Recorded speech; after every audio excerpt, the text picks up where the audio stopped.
Hey, FCC fans, you could show your pride in a whole new way with the new FCC Visa debit card from First Financial Bank. First Financial is the exclusive banking partner of FCC, and they are just as committed to this club as you and I are. Not only does the card look awesome, but it also gets you discounts on FCC tickets and merch. Find out how to get yours and to see the account terms and conditions at bankatfirst.com/FC Cincinnati. First Financial Bank, member FDIC.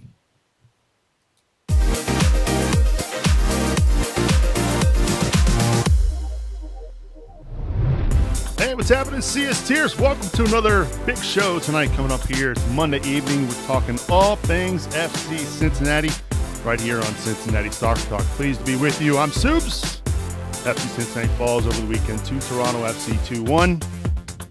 Manu Ledesma getting on the score sheet once again for FC Cincinnati. So we're going to recap that match here in just a few moments. We're also going to get to your emails. We asked for them last week, folks, about the goalkeeper situation for FC Cincinnati, and you sent them in, and we're going to read them this week. A lot of varying opinions on Spencer Ritchie and the goalkeeper position, so we're going to be reading those a little bit later on in the CST mailbag. We'll also talk about potentially the new head coach of FC Cincinnati, the new manager, reported Ron Jans apparently is going to be the new FC Cincinnati head coach. So we'll talk about that a little bit later on in the show as well. Of course, if you're watching us live here on Facebook, YouTube, and Twitter, we're monitoring the chat tonight.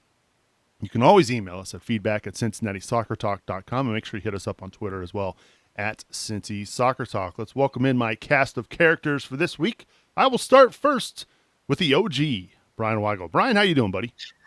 Yeah, it was great being here for the first time. I appreciate you having me on, and I think this is going to be a great little start for me. Thank you. We're glad to have you back. Welcome to Cincinnati Soccer Talk, Bryan. Yeah, I'm honored to be here. Well, I'm messing with y'all. How's everybody doing out there? You doing good? No, I'm glad to be back. It's going to be fun. We're going to talk about actually half-decent soccer for once. That's really kind of why I was staying away. I just didn't want to talk about all this crud that was going on here, but I'm glad to be back. Missed you, bud. No, you just leave it for me to do every week. That's great. Absolutely. These two kids will not let me do anything, and now I'm going to have a third one, so I hear you, buddy. I hear you, man. Well, we're glad to have you back, even if it is for one night until, January or whenever that might be. We're just going to enjoy the moments that we have with you tonight here on the show. We're going to get all, cuddly and have a good time. Yeah. We're also going to welcome back to the show Coach Brad Goff joining us here on Cincinnati Soccer Talk. Brad, how are you? I'm doing great. It's the best part of my weekend to talk to you guys on the podcast. Well, we're glad to have you back, getting your tactical analysis, your tactical expertise on what transpired over the weekend between FC Cincinnati and Toronto FC. And last but not least, we welcome back to the show Chris Asbrock. Chris, how you doing, bud? Hey, I'm fantastic, Subs. How's everyone else doing today? We're doing good. The color analyst of the Cincinnati Dutch Lions, gracing us with his presence. We're glad to have you on board. Thank you very much. I appreciate it. Glad to be on. So as we mentioned, FC Cincinnati over the weekend losing to Toronto FC 2-1. And it was a match that, shall we say, at least didn't look like it was going to get off to a good start. We kind of talked about it last week on March to Match Day that if FC Cincinnati concedes that early goal, it's going to be tough sledding for them to get back into the match. Came off of a corner kick. It came off of a corner kick. Before we get to that, though, we see the lineup, the starting lineup, and all of a sudden we see this brand new toy that FC Cincinnati gets to play with, and a new center back, gentlemen, and Mikael Van der Werf. He gets the start, which I think a lot of us were all kind of shocked that he gets the start, considering all the reports we've seen leading up to the match was that he was fighting to get match fit, but he gets the start, gents, and I don't know, I thought he played pretty well, Bri. I mean, it was weird seeing a center back that actually knew what to do with the ball at his feet. So that was an improvement for 2019. Kind of what we had last year with a certain center back named Patty Barrett, who has gone missing somewhere, maybe in the, I don't know, Corn Husker State or whatever they call Indiana. But it was nice to see a vet back there who was trying to push the ball forward, instructing even like some of the midfielders where to go and kind of open up, show for the ball to get the ball forward. So so far, so good. Good first impression. I think he'll get better with a little bit of English lessons. Maybe learn what the word vet means. But yeah, overall good first impressions. Well, what did you make of the effort Did that like that night, too? Chris? All right. I was, I was really impressed with it. I mean, you see, you give up the first two goals, but in the first half you give up that goal early, and it's just kind of, it just, it's all you can do is just really, you just want to scream. But then, this team, the effort they gave, I thought was really good, especially in the second half. They had a lot of fight in regards to Vanderwerf. I mean, you could see he was cool, calm, and collected back there, and that's what, and it seemed to bring a calming presence to everyone else. At least on the back line, he was able to. He controlled a lot, and that was really good to see. And obviously, his intensity, really did help guys. I think in that second half, really push forward. At least try and get a point. Unfortunately, obviously, we didn't get that, but overall, intensity wise, I thought it was great. Coach, obviously, we bring you on for your tactical expertise here. What did you see from the new center back pairing with Waston and Vanderwerf getting their first start together? Yeah, I thought it was a good start. I didn't see anything that made it obvious that the two had never talked to one another. I mean, they seemed to be relatively good together in terms of positioning. I thought Van der Werf got a little tight to Waston a few times, maybe not quite understanding Waston's speed or presence. And those are the kinds of the kind of fine tuning that those two are going to have to do together as it goes. But the thing that I really thought that VDW excelled at is his range of passing. He was really good on the ball. His short passing was fine, but he was 4 of 5 hitting balls into the attacking third. And that sort of way to skip the midfield and get FC Cincinnati right onto the front foot is going to be huge down the stretch, because we've seen how much time this team has taken in their struggles trying to go through the lines from the back third to the middle third to the front third. Yeah, lasso long ball, but accurate. Yeah. One thing I noticed, and maybe this is just maybe I'm a little off base on this one, but I felt like over the last few weeks we've seen Waston. You can just sense that he might not trust a couple of those guys on that back line, right? Maybe Waston trying to do a little too much, trying to cover areas that maybe he wouldn't normally do if he had somebody next to him that he knew could do a job. It felt like, and I saw Waston a couple times in this match get further forward than we really have seen all year, outside of obviously a set piece or a corner kick, Bry. It felt like maybe he felt a little relief, like, okay, this guy knows what he's doing back there. I trust him a little bit to handle his business back there.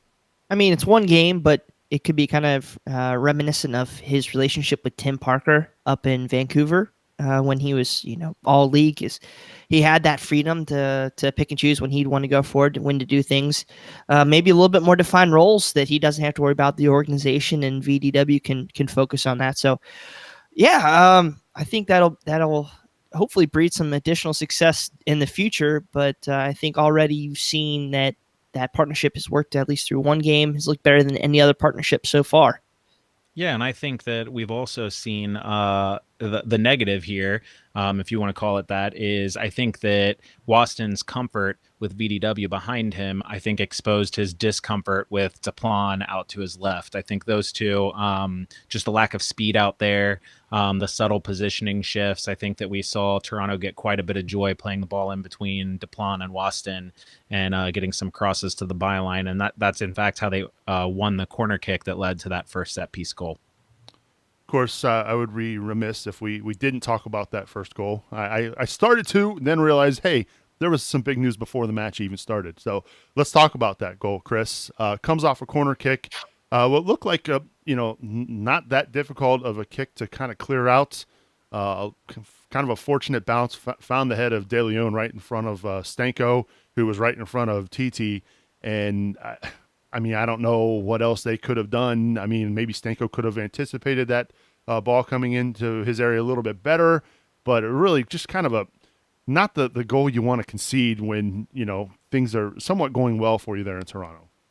Exactly. It just seemed like it was just one big cluster in the box there. And unfortunately, it was just really unlucky, with TT being, 8'6", like I said, I think in our Slack chat, it was kind of one of those things you would expect him to get something like that. That's just coming from the keeper mind here, but I mean, it's just unfortunate. There was just so much going on, and it just took an unfortunate flick, and next thing you know, the ball's in the back of the net, and there was just so much going on that I'm not going to really. I mean, Stanko, like you said, could have anticipated a little more on that, but I'm not gonna really shift a lot of blame to anyone really. To me, it was just seemed like an unfortunate event just based off of the amount of bodies that were in the box at that time in that kick.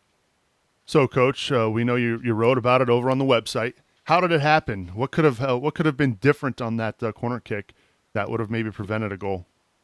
Yeah, as a coach, I think that one of the things that bothers me most about these sorts of plays is so there was an obvious pick at the top of the box. If you don't know what I'm talking about, basically a Toronto player backed into Mathieu Duplan to put him off to not allow him to stay with the run of Omar Gonzalez. Then Duplan was trying to catch up to Omar. So when Omar stepped back to jump to win the header, Duplan was off balance. There was no way he was going to be able to jump. But what bothers me there is there's no need when Omar is starting his run from the top of the box for Duplan to be touch tight to him. If you take a couple steps off of the big center back, then as he makes his run in, whether you get a pick, whether he takes a cut, whether he pulls up to win the header, you have some time to recover. And I think that softening up a bit there, I think people are so worried they're going to lose their marks. But I would say give a step back. In terms of Caleb Stanko, what I would really want to see from him is I want to see him leaning on De Leon as he is making that flick. I understand it happened quick, but De Leon slid ball side of him and was able to just kind of stand up on his tippy toes, if you will, and flick that ball in. And Stanko was just kind of nowhere to be found. He was kind of an arm's length away. And Stanko really should have been leaning on him hard as that ball was put into the box. I mean, that close to TT. You better watch out, Suze, man. Freaking Tommy G's going to hire Coach away from us here for these post-game shows with this heart analysis. I dig it, man. Where you been? This ain't new. No, I've been listening to it. I'm just saying, I'm trying to give a little levity here. No, we gotta make sure that we at least eliminate some of these chances. Do we think that Vanderwerth is he been known for a guy that's been able to, win balls in the air, and is this somebody like him coming in versus like a Hagelin that should give us some positives in the air? Is he known for that? Yeah, Haglin's been the best on the team in terms of aerial duels and blocked shots. Yeah. But he hasn't been the best on the team in terms of a lot of other things. Now, VDW was 4 of 5 in aerial duels. So, I mean, it's a 1-game sample size, but he looked adept back there. But also being able to control the ball a bit, I mean, you'd have to think that would eliminate some of the opposition's chances in and of itself instead of Haglin making those last-ditch, throwing his body, putting it on the line to make those block shots. Emergency defending. Exactly. You got to eliminate that emergency defending. So maybe VDW is not going to be as good at those sorts of things, but hopefully he won't have to be. One thing that also stood out to me, too, about VDW is that it felt like, and again, maybe I'm off base here, but it felt like it almost seems like now FC Cincinnati has 2 captains on that back line, right? 2 demanding presences. And a couple times on set pieces and corner kicks, you could see VDW really getting after the guys, getting everybody marked, really communicating there, Chris. So this also could be a benefit to FC Cincinnati's backline. No doubt it's a benefit. And you could see, like Coach said, it is a 1-game sample size. But just by watching his demeanor on the field, and like you said, Soups, he does act like another captain. It just adds a lot more, especially defensively, because he doesn't seem, like I said, I'm not a trained eye in terms of the tactical part like Coach is, but just watch him. He doesn't seem like he's out of place. He's always in a really good spot. And, obviously that does provide a lot of comfort to Waston, who was able to, put himself in different positions and not having to overcompensate like we've seen in matches past where he's had to, really take care of a lot more things compared to, not having a VDW next to him. So having that mentality it really does add a lot, on that back line, especially having somebody who can, who knows, the situation, knows what's going on and can get guys in the right spot. So it's definitely like another captain out there. So FC Cincinnati heads into the halftime locker room down 1-0. They come out of the halftime locker room, though, and pretty much the start of the second half, things went it was a bad start to the second half, shall we say. Granted, it's not every day you're going to get scored on a goal like that. Josie out the door with a screamer of a goal on a counterattack there, Bry. Probably arguably one of the better goals I've seen Josie score. I mean, that's a really world-class goal there. A lot of people commenting on social media, too, that they wish that he would do that more often for the U.S. But that was a really well-taken goal. Not much TT could have done with that one. Just one of those shots that you kind of tip your cap and say, all right, moving on. I mean, we forget this guy scored buckets of goals at AZ Alkmaar, played at Sunderland. He's been a good player.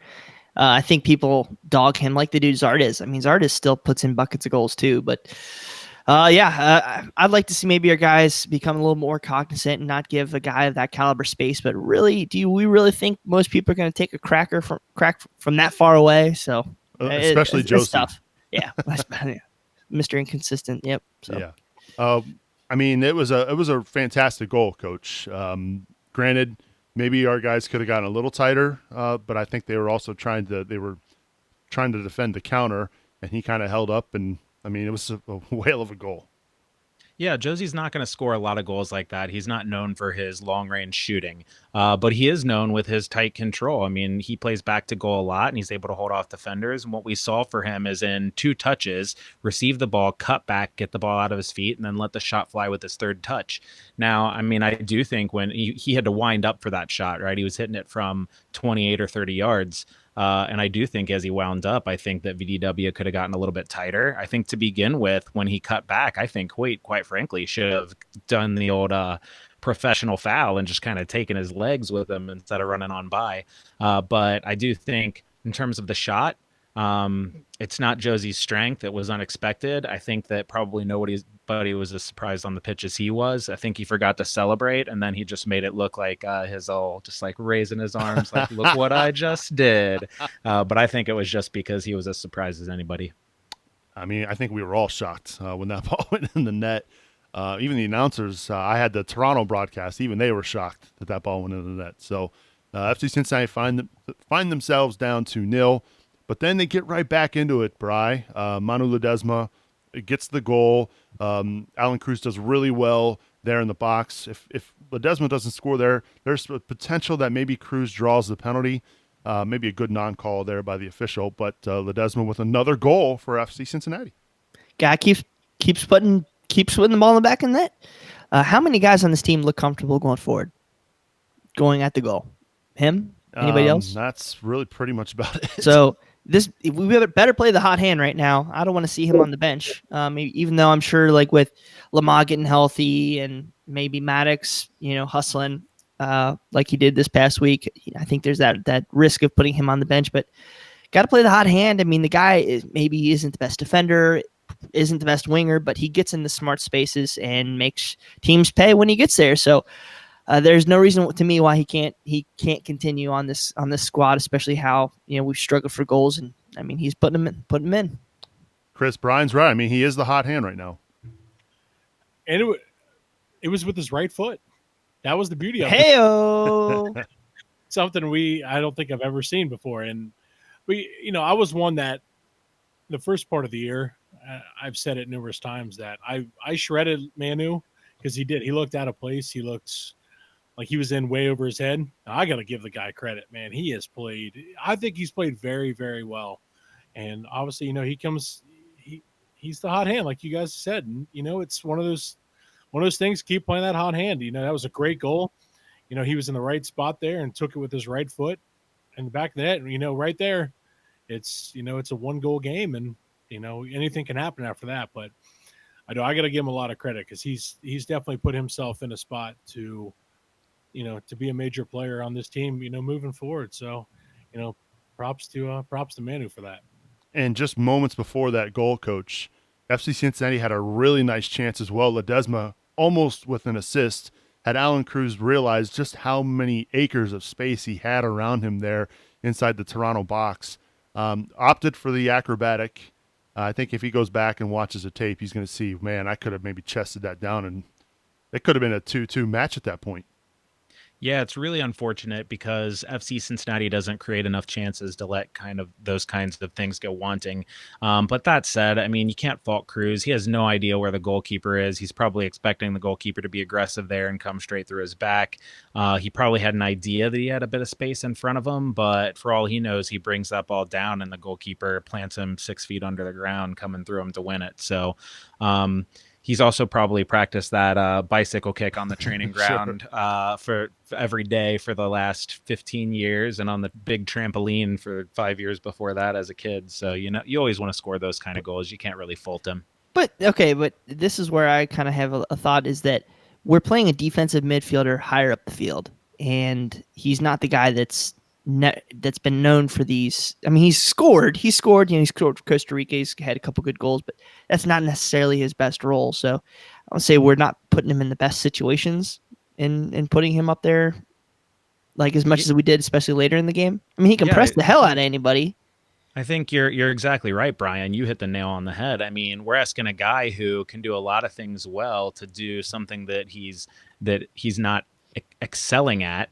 And sure, he's going to do it better than probably anybody else on the team. But I think coaches fall into this trap. Like, who's going to play the number 10 next man up? Well, now you just made yourself weaker at the number 10 and at the number 8. Yep. Whereas if you play a guy who maybe isn't as good at Cruz as in the number 10 role, but can kind of do the job, and then let Cruz play the 8 box to box where he's really suited. Now you at least have a game winner potentially, or if nothing else, one of the better players on the field in that position. Once you put Cruz at the 10, he drops into he's an above average player instead of an excellent player. And I don't think Yohan Demay is doing us any favors by that. That said, I get the idea. He just wants to try to put the best people in the best positions. So, and I mean, it's tough to disagree because let's face it, he's second on the team in shots. He's first on the team on shots on goal, and he's tied with Mane and Ledesma for the most goals on the team. So, I mean, he's doing a lot of things well, but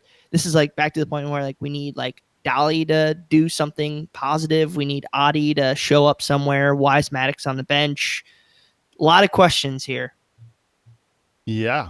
Speaking of a lot of questions, we saw Lamar get the start over the weekend. Didn't have, I would say, his best performance, Coach. What stood out to you there with Roland?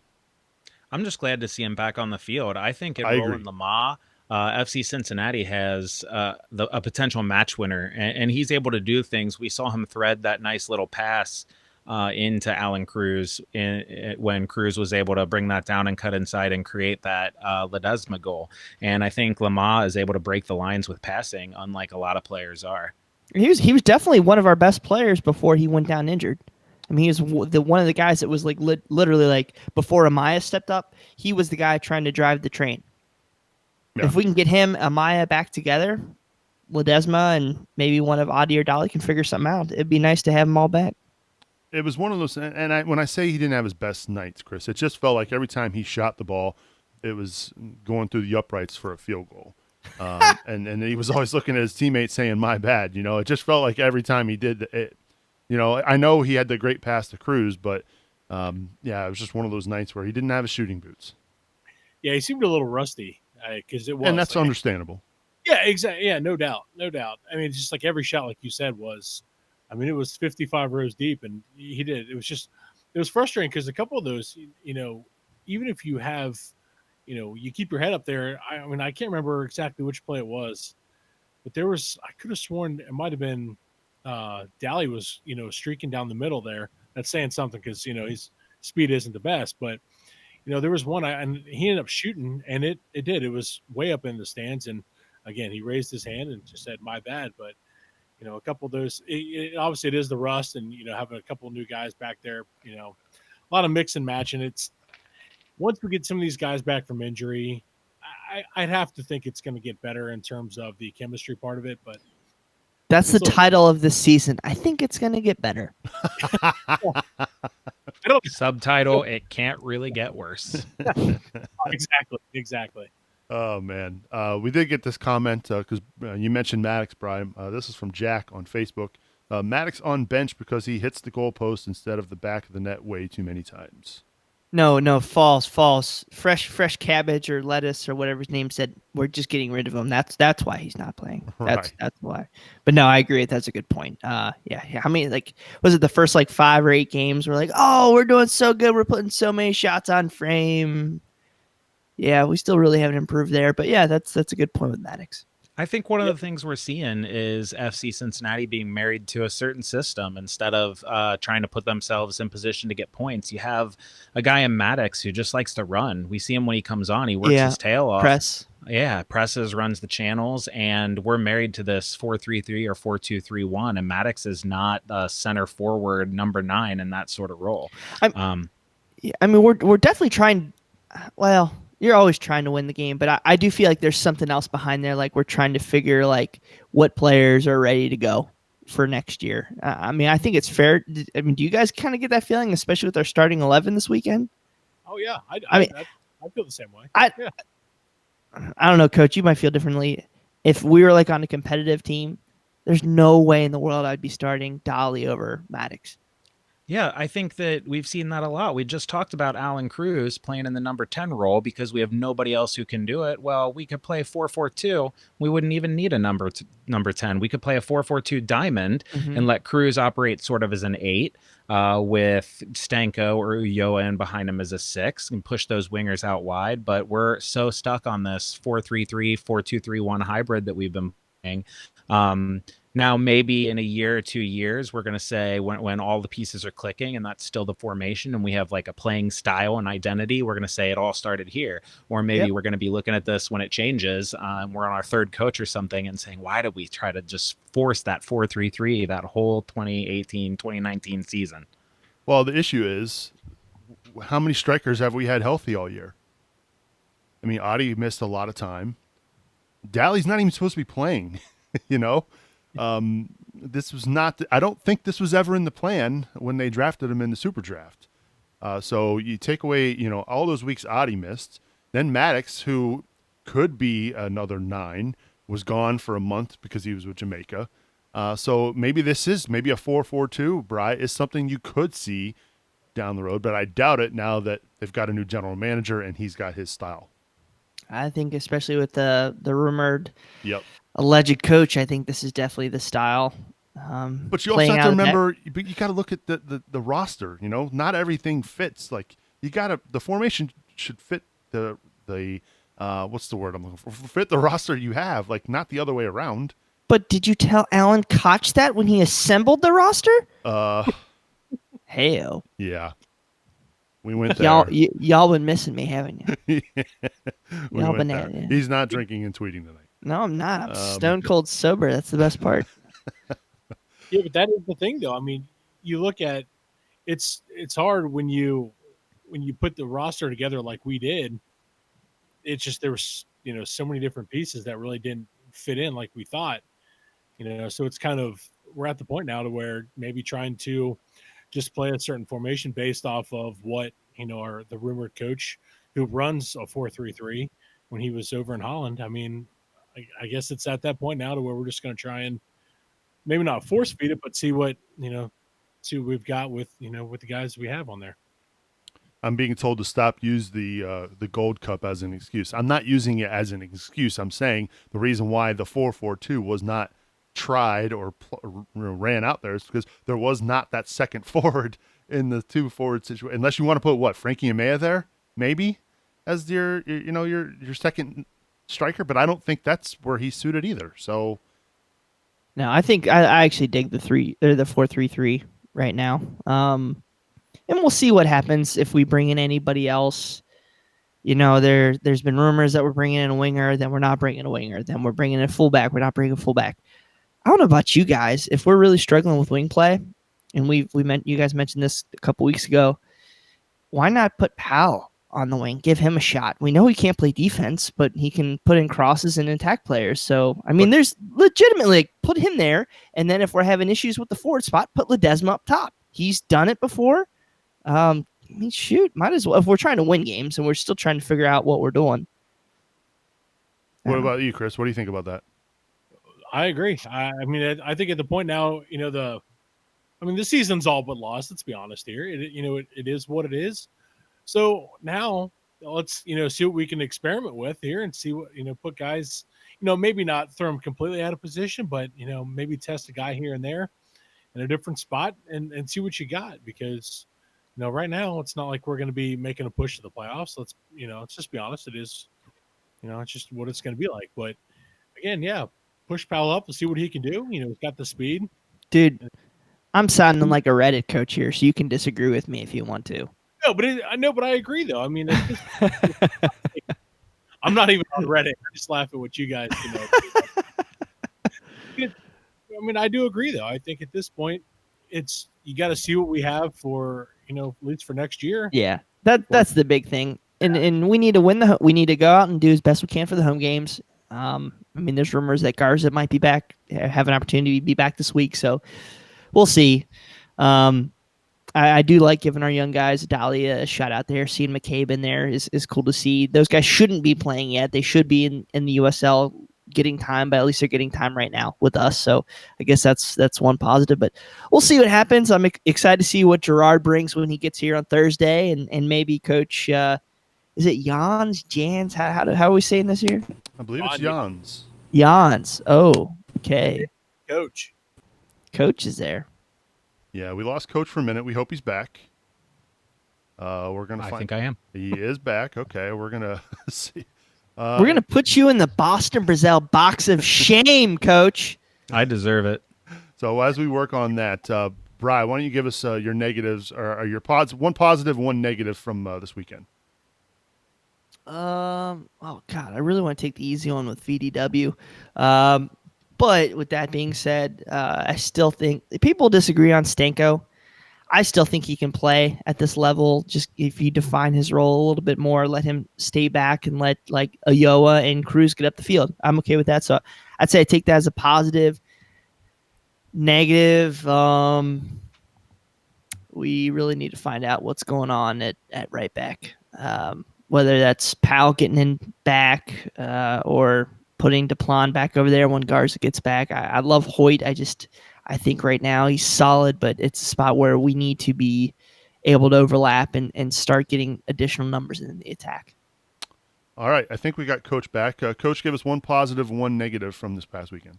Yeah, I'm going to go tactical nerdy with my positive, and I'm going to say we looked like we had a concerted effort to pressure between the lines. I saw our central midfield really trying to step in, and especially when Michael Bradley was operating, forcing him to pass backwards a lot. And I like to see that. My negative is, I'm sorry, but another set piece goal from a team that is built with height and built solid back there, built to defend this exact sort of thing, and we give up another set piece goal. It's driving me crazy. All right, Chris, round it out. Positive, I would say the fight in the second half. They really pushed forward to get that point. That was something that in a game, you're down 2-0.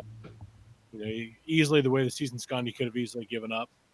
They didn't. They got that one goal back and then continued to fight and really push forward all the way through, injury time and everything like that. So that was good to see. And that a lot of that comes from the leadership from Waston and VDW. Those guys continuously, having these guys push forward. Negative, conceding first. It seems like that's been the MO all season. And when you put yourself behind the 8 ball right from the get-go, it's just you're consistently battling, you're fighting uphill. You can't keep doing that. It would be nice for once to get a goal and be on the front foot for once. And that's just we just haven't seen that. They concede again and then concede again after that, and you're down 2-0. That's got to stop. All right, Subes, what's yours? Well, my positive was the fight back. The fact that they weren't that far off from earning a point in Toronto, a match I did not think that they were going to win or get anything from. So I'll take that. My 4-0 is your 4-0 prediction. Right. That's an understatement, saying you didn't think they were going to get something from it. A little bit, yeah. Well, when they scored that early goal off the corner kick, I thought, well, we're on our way. But no, for my negative is and I'm stealing coaches here. The way that they find themselves conceding goals, you just thinking to yourself, what Does this happen to other teams in the league? Because I don't see it. As we certainly don't get those breaks when scoring goals. Yeah, that's my negative. But quick bit of trivia for you gentlemen. FC Cincinnati has conceded once this year, and in that match, and one time this year, they have fought back to get a result. Can anybody tell me what result that was or what match that was? Was it the 1-1 draw against Atlanta? It was Atlanta. You are right, Atlanta. Brian. Yep. Game of the year. That's the only time this year FC Cincinnati has conceded first and gotten a result, gotten a point from that match. So something to consider for you Growler Cup folks going forward for this season. So we'd love to hear your thoughts, though. Get in touch with us. Feedback at CincinnatiSoccerTalk.com. .com is what I meant to say. Wow, what a night. All right, that's that time of the show where we give a big shout out and thanks to our tremendous supporters. Got to give it up to Kings Hammer and Tim Bronsel, Matt Adamczyk, Brian Malone, Jamie Smed, Jonas Tom, Jack Emery, Mike Bowman, Kathleen Francis, Teresa Everidge, Matt Imholt, Matthew Long, Joe Coling, and Tara Mullins. Thank you so much for supporting us here at Cincinnati Soccer Talk. We really do appreciate your generosity. To learn more on how you can support the show, head on over to CincinnatiSoccerTalk.com/support. Get involved in the Growler Cup. It's just $5 a month, folks. A little bit goes a long way. You can compete against the CST geniuses, as we like to say, even though we are far from it. Although Brian likes to think he is. Get out of here. I'm like always the top in this like Growler Cup stuff. Yeah. Consistency. Yes. Just So consistently picking against your favorite team. I know. So get supporting. Well, to be fair, the past few years, it's been the other way around. We've been picking a lot of wins for FC Cincinnati. So Shocked me too. So again, get over there, CincinnatiSoccerTalk.com/footgolf. All right. So we promised you last week, we asked for them, and you sent them in. We wanted your emails, your thoughts on the goalkeeper situation. We talked about it last week, FC Cincinnati. A lot of people, and we started to see it on social media, a lot of folks placing the blame on Spencer Ritchie, the goalkeeper. So we're going to read some of those emails and digest these a little bit. Now, this first email comes from Eric Turner. He says, my thoughts on the goalkeeper situation is it's Spencer's fault. He almost gives up a goal for every 2 shots on goal from the other team. Not entirely, but in the words of Herb Brooks, you just gave up 7 goals. Right now, it's everybody's net. People were up in arms when Teton gave up 4 goals that first game of the year, and nobody blamed the lack of defending going on. I guess fans just have their favorites, and Spencer is a name they remember when we won games last year. So he gets a pass, no matter how many records he takes this season for most goals allowed. I don't judge a keeper on goals allowed or opposition. What it seems Niekamp, I think it's Niekamp, wants to do is build from the back, and Spencer is one of the worst keepers in the league at distribution. He can't do it in warm-ups with no pressure or in the games. He just does his best Hagland impression and just takes a hack at it and roots for the best, usually with a thumbs up of my bad. Spencer does have his moments, and his defense doesn't help him much, but for every great play he has, there's 5 bad plays that seem to get looked over. Do I know if Teton is the answer? Don't know. Haven't seen him enough to judge that. What I have seen is his leadership when he does play, his experience and size that Spencer just can't compete with. So, gents, your thoughts on Eric's email there? Me? Okay, go ahead, Brian. Well, thanks, Sunshine, for sending in that great. Yes, love you, E. Yeah, I don't think that Spencer is necessarily the problem. I mean, this dude's still like averaging like 4 or 5 saves a game. I might be wrong, but I'm pretty sure that's right up there. So I don't think he's absolutely the fault. Is Teton playing himself back into the conversation with more games like he did this weekend? Absolutely. I think he looks a little bit more comfortable coming off his line than Spencer does. So we'll see what happens. I also think Teton can be caught out on some of the longer range chances too. But I mean, give him one more shot. Either way, I'm not sure either are long-term solutions here in FC Cincinnati. So I mean, Coach, when you watched Teton over the weekend, there was nothing that really stood out to you that said, "Oh, he's the keeper we've been missing." No, absolutely not. He was nice and aggressive coming off the line, like Bryan said, but I didn't think his distribution was any better than Spencer's. I didn't think that his shot stopping was any better than Spencer's. I didn't notice him particularly directing the back line. I mean, Eric wrote in that he notices TT's leadership. I didn't really see that. I'm not saying it's not there. I wasn't really watching for it. I'd be interested to hear Chris's thoughts on that. I mean, he waves people forward. Seriously, that guy does like this like little bird motion more than I've ever seen. You're right. He does look like a little bit of a bird there on that. I do like that. No, you know, I'm not gonna fully blame Richie on this. You can't. I don't think either one is the answer. But he's right though in the fact that Spencer he's a big he was a fan favorite, so I think a lot of people are going to come to his defense, right or wrong, and they're going to gloss over some of the problems. There was there's a couple games where you see some of the saves he makes, unbelievable. He's going to have an error here and there. That's just every keeper is going to. That's just part of it. The distribution out of the back is a big problem if you're looking to play out of the back. Obviously, that's where you're going to have, if that's what you're looking for, maybe that's not going to be your answer. But I'm not going to blame, the entire issue is not on Spencer Richie. It's just, to me, that's just asinine to say. But, let's be honest, it's a combination of a lot of different things that have been the problem this year for this club, not just Spencer Richie giving up goals. So that is an email from Eric, as I'm trying to get situated. That email is from Evan Newton. No. Evan Newton. No, that is not true, Bryan. My bad. But Eric Turner. Thanks for the email, Eric. This next one's from Dr. Hodenball. He says, anyone who's blaming FCC's current poor form on Spencer Richie is misguided. Richie is performing acceptably for the MLS level on a league minimum contract with a leaky defensive line. Period. I would suggest that anyone who's angry at Richie is just going through the 5 stages of grief for this season. Remember those? They are denial, anger, bargaining, depression, and finally, acceptance. Personally, I'm on to the bargaining phase. If we can beat Columbus and win the Derby this season, wasn't a total loss. Which step are each of you on? Cincy till I die, Doc.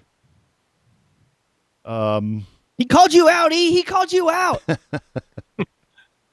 Yeah, which phase are you in, Bri?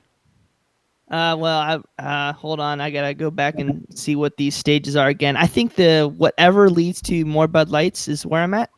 So there. But that being said, it was weird to feel like that I wasn't depressed after this past weekend, and after like the past like 10 games or so, I've always just been like, why the hell am I watching this team anymore?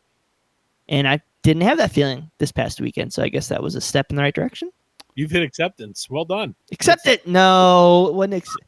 Hopefulness? Hopefulness? Is that one of them? No. I said I'm making up stuff as I go. Yeah. Chris, how many natties did you enjoy over the weekend? Bryan mentioned Bud Lights. We know you're a natty guy. So no. He doesn't drink natty. He drinks those little strawberry natty days. Whatever is that what they're called, Chris? I've never had one of those. Sure. You drink it with a little umbrella too. Okay. Maybe I do. Secret's out now, man. And I didn't have any natties this week. I was out, so it would have been nice, because that's how I can gauge how bad the game is how many natties deep I'm in. But I mean, again, I've hit the acceptance part of the grief stage just because I know, what we've seen so far. It's, again, I keep saying it is what it is. That's just, that's just kind of how I'm approaching it. But yeah, I mean, there's a couple big games for us coming up. If we can win those, then hey, there we go. But if not, again, it is what it is. If it is what it is, but if we lose both games to Columbus, it's burn this mother down. Right. Man, Yeah. Chris and Bryan, it is already painful enough to watch some of these games. Why you guys got to punish yourselves by drinking that light beer?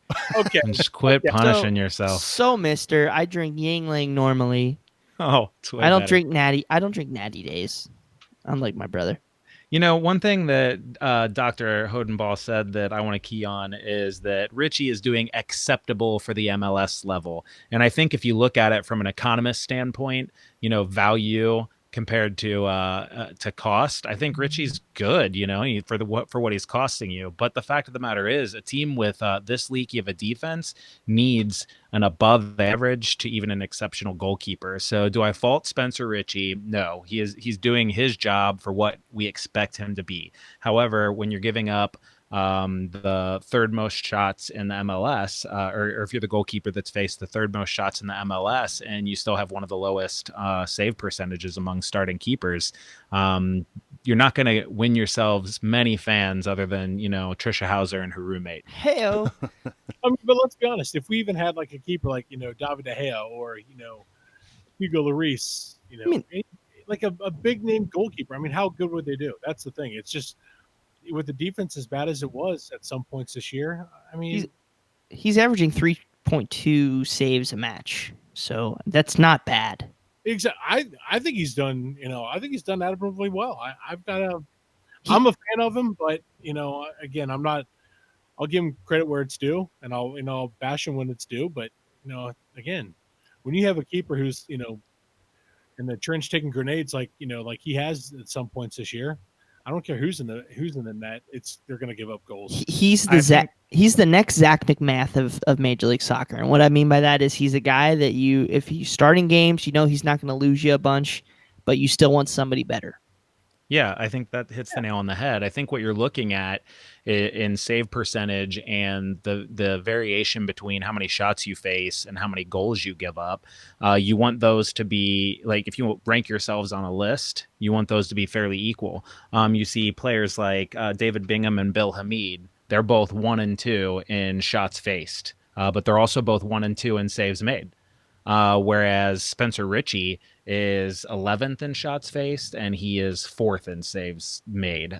So you're seeing he's not facing as many shots and he's still not making, or he's facing a lot of shots and he's not making as many saves. It's a save percentage thing. Now, are those chances a higher quality than I was just going to say a guy like Bingham or Hamid? We're not seeing that in the stats, the shots inside the 6-yard box, things like that. They're not out of place compared to the other players. However, you can use the eye test and you watch Richie play. I mean, he hasn't made very many gaffes this year. You haven't seen him with balls going in behind him that you think, man, he really should have done better. There's a couple that you can look at and say, could he have gotten it? Maybe. But I'm hard pressed to think of very many shots where you think, man, that's on Spencer. He should have had that. The only one I can think of is that one in the Sporting KC game. That's the only one where he really made that error, and as soon as that ball went in the back of that, and he turned around, and he pointed at himself, and he called himself out on it. But that's it. That in the Joseph Martinez goal, the first Atlanta game. That was a rocket, though. And again, not necessarily on him, right? I mean, where was the back line there? It's all right. At midfield. This comment on Facebook from Zach Holbrook. Holbrock, I'm sorry, Zach. He says, at least he doesn't take up an international roster spot. So there is that. Diggity. This next email is from Mike Hudson Sucks. Big fan of Mike. He says, I'm with Nick. Oh, you're going to have to bleep that out, Nick. What? You said the S word. Oh. Family friendly. He says, yeah. He says, I'm with Nick. I don't understand why this is a thing. Is Spencer the best keeper in the league? No. Is he the worst keeper in the league? No. Is he bench depth that is cheap? Yes. Well said, Mike. This next one is from Brian Malone. It says, well, you asked for feedback, so here it is. I don't know about anybody saying that all of the issues at the back are all Richie's fault. Clearly it is not and could not be. But a team does not give up 51 goals in 22 games without the keeper being part of the problem. Richie was in goal for 19 of those matches, accounting for 45 goals, or 2.4 goals per game. Teton covered the net 3 times, 6 goals, 2 goals per game. So the question is, if no one is guaranteed a starting spot, except apparently Waston, then why can't Teton ever even see the pitch lately? Unless the team has already given up on him, why hasn't Teton been given more opportunity to make an impact? Richie isn't a terrible MLS keeper, but he is not, at this point in his development, good enough to be a regular starter. Take the New England match, for example. New England took 13 shots with 7 on goal, and Richie had 5 saves. Okay, well, we took 12 shots, also 7 on target, and the New England keeper made 7 saves. Now, there are matches where the keeper isn't going to single-handedly keep the team in the game, like Minnesota, but there are matches, like the last one against New England, where the keeper is clearly the difference between winning and losing. And we lost. Would we have won or drawn with Teton in goal on Sunday? This is after the New England game. Maybe or maybe not, but we will never know because Richie appears to be untouchable. Richie is part of the defense and therefore part of the problem. If Lasso and Hagelin can lose starting spots to a player who isn't even a center back, why can't we at least see if Teton can make a difference? Thank you for the email, Bry. Brian Malone. Bry, you got any thoughts on that one? Yeah, I mean, I think we'll see. You got to figure out what you got, and if Gerard and Ron Jans realize, okay, we have a great backup in Richie, let's go see if Teton's worth bringing him back another year. Personally, I don't see the point. I think having an American keeper, frees up extra space for your playmakers to go out and get an international spot playmaker. So, yeah, I don't know. To me, it is what it is. I don't think either are really going to do much. And again, as I said earlier, they're probably both not in the long-term plan. So we just got a few more emails. I'll read them here just so we can get through these because I did say we would read them. So thank you for everybody who sent them in. This last one isn't necessarily a Richie email, but it is a kind of a roster building email. This is from Hiker Jim. It says, I'm trying to piece the next 1.5 years and going into the next new stadium. Here are the knowns. We have a temporary coach, a new GM that starts whenever it's convenient, a total discombobulated roster from someone who is gone, rumors of at least one player who doesn't want to come back, no attack in the offense. Now, questions. Are we going to see anything different next year? We were told the summer window is where the big signings would be. What will be different going into next year? I read somewhere that the last of the money we had left was spent on one center back. I really see nothing changing next year. Will any players want to come here right now? I hate to say this, but Birding and Koch screwed the pooch, and it will be years to get out of it. We have less than allocation money. Allocation money. We have less allocation money compared to going in last year. It's friggin' Groundhog Day around here. When does it stop? I mean, you get more allocation money every year, and it's good for over like 2 years. So we basically have the chance to pull stuff forward from, I don't know, next year or whatever. Personally, I think that it's all about finding what you have asset-wise and selling off what you can, holding on to what you think is valuable. This is going to have to be a rebuild. It's going to be a tough 2020. I'm thinking if we can even sniff the playoffs, it'd be wonderful. But I think when you have the chance, it's going to take 2 years to get out of this allocation money cycle. And 2021's that year. Open up the stadium, hopefully open up the pocketbook. So, yeah, it's just going to take another year of patience. Yeah. But we do appreciate all the emails. Thank you very much for sending those in. We'll start doing that regularly here because feedback is good. This show is for the fans, so we want to hear your thoughts and how you feel about what's going on with the orange and blue. As we begin to wrap things up here, I want to discuss a little bit about the reports that came out last week regarding the next FC Cincinnati head coach. Ron Jans appears to be, according to The Athletic, will be the next FC Cincinnati head coach, Chris. And Chris, you had the distinct pleasure of covering that over on the website, CincinnatiSoccerTalk.com. What can fans expect from Ron Jans? He brings a lot of experience. Obviously, he spent the majority of his time over in Holland. He's been coaching since 1991, where, again, all but I think 1 year he's been, in Holland. He's seen not European success, but he's led a couple clubs to the Europa League. That was, I believe, with FC Groningen from all with the Dutch Eredivisie. His only stop outside of Holland was with Standard Liège in the Belgian top league. That's Standard is they're a solid European club as well. He didn't last long there, but he does. He brings a lot of European experience. If you've seen, he seems like he's a pretty entertaining guy. Based off the video I saw that I know Fox 19, they were running with him being introduced on stage and him dancing pretty crazily. It was pretty funny. But, he's hopefully he seems like he's going to have a personality on the sidelines, which is nice. He obviously he's going to demand respect. He's been around the block a time or two. So let's take this down to a basic level. We've never really, how many of us have seen a Ron Jan's coach team? So just looking at the teams that he has managed, he's taking lower tier sides and coached them up. He took Groningen from a perennial relegation battle team to middle to top end of the table. He won a cup with Zwolle. He did reasonably well at Heerenveen. Yeah, he doesn't have a outlandish name. He doesn't have a amazing win-loss record, but don't necessarily look at that. Put it into perspective when you look at the teams that he had in a European setup. If you can take those teams that are traditionally low table and make them mid table, yeah, your winning percentage might not be amazing, but that's success for those clubs. This is another guy who has helped develop and help give opportunity to a lot of quality young players. Maybe a player by the name of Luis Suarez, maybe this guy gave him his debut.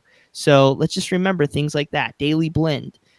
He's brought good players into the national setups in their respective countries, in Holland, Sweden, those countries, and great players. So let him work with our guys, report back to Gerard and Jeff Birding, and maybe he just gives us an honest viewpoint, honest perspective of the players that we have, players he thinks could fit this competition, and set us up for success where maybe we do bring in another big name in a couple of years. So they keep talking about it being an 18-month appointment.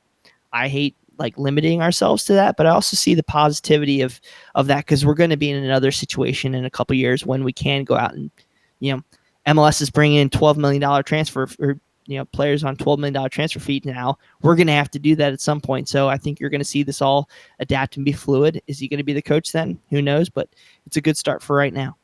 And again, let's stress too, Chris, that this is still a report. This has not been confirmed by FC Cincinnati, but this is not the first rumor we've seen of Jans being the next head coach.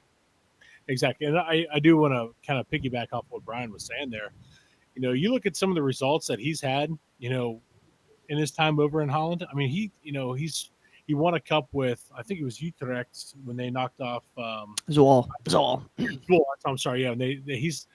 They've knocked off Ajax in a cup final. So, again, wins and losses is not what you have to look at. Again, he does a lot with less. And that's what, and allegedly also plays a very pretty style, a very attacking play from the back style.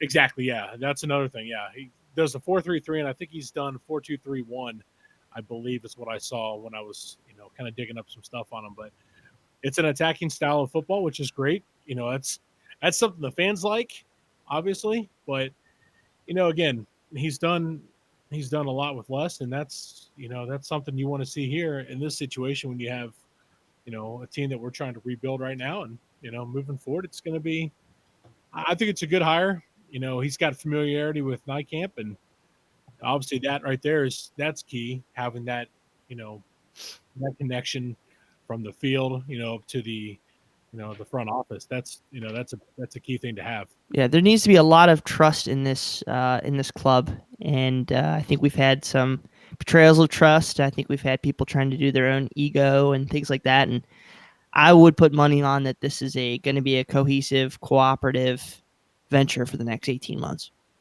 Great. Coach, want to get your thoughts? Yeah, I think that the thing that you're going to hear a lot of people say, and I'm not sure where I stand on it, is that a lot of coaches in the MLS, a lot of organizations in MLS are going the route of trying to get South American and Central American connections. And clearly FC Cincinnati is stepping completely out of that, going with the European, the Dutch feel. Mm-hmm. So while that could provide an opportunity for us to find deficiencies in the market where we can get maybe some Dutch players, maybe a Van der Werf that are good enough to play at this level and maybe even excel at this level, and we can get them when other people aren't looking there, maybe that could be it. However, when you see teams bringing in this Latin American talent that is just ruling this league right now, you wonder if FC Cincinnati is not missing out on that by going the European route. But we're not going to bring in the $12 million transfer player right now. I mean, right, but we already I don't think we have are. Alan Cruz, Kendall Waston, some of the backbone of our team is already sort of in that vein. And it's just the trend in MLS right now. I'm hopeful. I really appreciate the Dutch style of play. I really appreciate the 4-3-3 and the total football with players being able to rotate around the pitch. So perhaps similar to what they have out in San Jose with the man marking system, maybe this will give FC Cincinnati an edge where a lot of teams are playing a very similar style, and maybe FC Cincinnati will be different. If nothing else, it'll be exciting to watch. I mean, you can't turn on any of the Dutch teams that are playing well and not appreciate how fun they are to watch. Mm-hmm. So that is still just, again, this has not been confirmed. We'll have all the news once the club does officially announce the next head coach for FC Cincinnati over at CincinnatiSoccerTalk.com. There's a lot going on with the club right now, including ticket prices for next year. Looks like there's been a slight increase in some of the areas. And based on some of the social media reaction I've seen today, gents, I don't see a lot of people up in arms. I see a lot of people that are coming at it from an understanding perspective, knowing that there would be an increase next year. I haven't seen too much pushback on this. Bryan, do you have any thoughts on the season tickets for next year? Dude, that money's going to diapers. So yeah, not going to be happening next year, sadly. Going to give up my primo allocation spot. But what about the fact that the prices were raised, though? It is what it is. I think Brad and I were looking at maybe moving from our Bailey seats to like Zone 2. And I think that's a little bit outside of where I wanted to spend in my situation. I still think their club offers a lot of affordable spots in the end zones. And that I want to say is it section 101 and 102, the old visitors section. So I do give the club plenty of respect for still keeping the lower price points, but we're at a point where I think people are really starting to pay for the experience. I do think, though, that FC Cincinnati needs to go out there and show that they're willing to invest more in the club to demand these higher prices. Yeah. I mean, it's still 10% jump. I mean, that's like bigger than cost of living, increases that you might get from your employer. So let's be real. The prices are still cheaper than Nashville, though. Right, Chris? Oh, yes. Oh, yeah. And, I'm not even going to go there. I'm just going to hold off on that. But I mean, you're not in a situation here with your season tickets where you're saying to yourself, "Oh, I'm not doing it now." Oh no, I figured, when I first, signed on for season tickets, I knew they were going to go up each year. It's just but we're not the average fan. No, you're right. That's true. I mean, and especially with, I look at general admission going away next year, that price point now, looking at the map, that's $230 per ticket for the full season there. I mean, that's, where I sit, it's $265 per seat. So that went up, I think, $15 per seat. It's not bad. I mean, I expected it, but again, like you said, we're not just the average fan. And those are the ones that you really have to worry about. Don't give them an excuse. Exactly. But we have to be real. I mean, we're soccer fans, and it happens. Bengals, and even they increase after winning like 2 games in a year. So, you know about that, Subs. Oh, yeah. You really do. No, keep things going. As long as you're not, going, outrageous amounts, then there's no issue with it, at least in my eyes.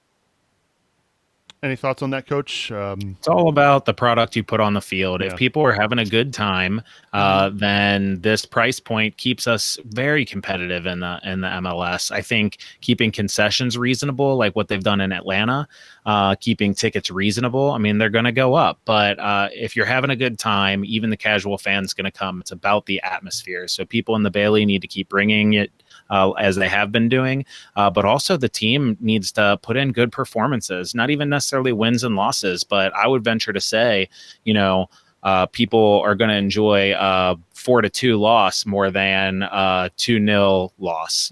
Just give us some hope. Get a few games where we don't give up a goal in the first 15 minutes of the game. Let people get excited. We have to win games at home this last part of the season. We just have to. We have to have something there. We just can't be going like win 1 out of 10.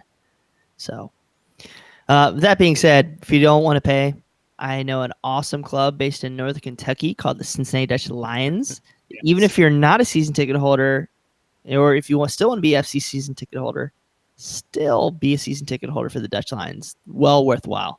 Family friendly there too. Family friendly, fun with beer, actually. Yeah. They do a good job there in Northern Kentucky, and we're excited about that partnership as well. So, well said, Bri. But we'd love your thoughts. Again, email us feedback at cincinnati-soccertalk.com. Lots to digest this week in this episode of the show, so we appreciate each and every one of you sticking with us. Don't forget, we've got the Cincinnati Soccer Talk Foot Golf Classic coming up here on August 24th. We are less than a month away, folks. Get registered. Coming up here on August 1st, the price increases from $180 to $200 for a foursome. So get your team registered now while you still have a chance to get in at that $180 level. It's for a great cause. We're raising money for sports games for kids. And so we also want to thank the Joseph Auto Group for their support of the Foot Golf Classic as well. For more information, head on over to cincinnati-soccertalk.com/footgolf. Get your foursome registered.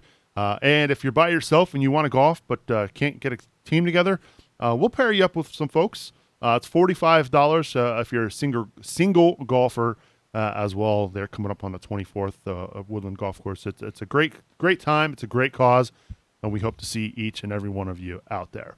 If you're good, you can play for my team. If you're bad, you can play for Boston's.